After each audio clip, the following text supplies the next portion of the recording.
In this video, I'm going to teach you how to configure Distant Horizons mod. It's a very easy process, so make sure to follow along. In this video, I'm going to give you a very straightforward instruction video on how to properly install and use Distant Horizons. So first, you will need to download Distant Horizons itself. It can be found on the official CurseForge website, so go to curseforge.com, look for Distant Horizons, and then click on download.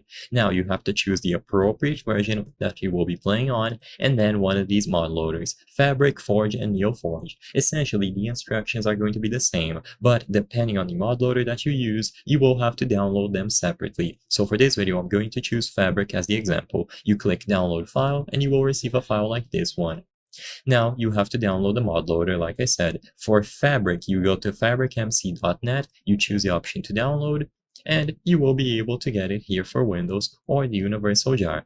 So Fabric will have an installer like this. It makes the process of getting it installed much easier because you simply have to choose your version and then load it up. This will create a profile, and once this is done, you open Minecraft once and Fabric will be installed. You will see the message here, Fabric modded. Now, with this done, you have to extract the jar file that you downloaded for the Distant Horizons mod within the mods folder in Minecraft.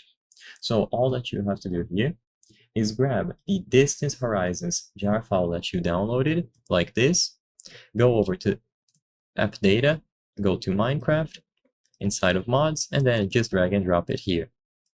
You can ignore these other mods that I have, the process is the same. If you don't know how to open App Data, just press Windows plus R, and then on this window that appears, type %appdata%, and then press OK. Go into .minecraft mods, and you will drop it here. Reopen Minecraft. Now, if you go over to the options, you should have this icon here.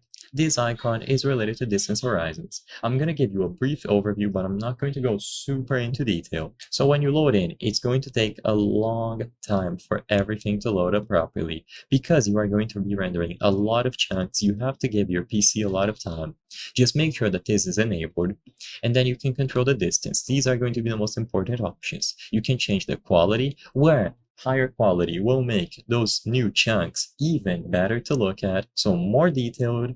And the CPU load, I recommend setting this to aggressive if you have a very good computer. If your computer is not that good, lower this, or else it is going to put a lot of stress and the temperatures are going to rise significantly.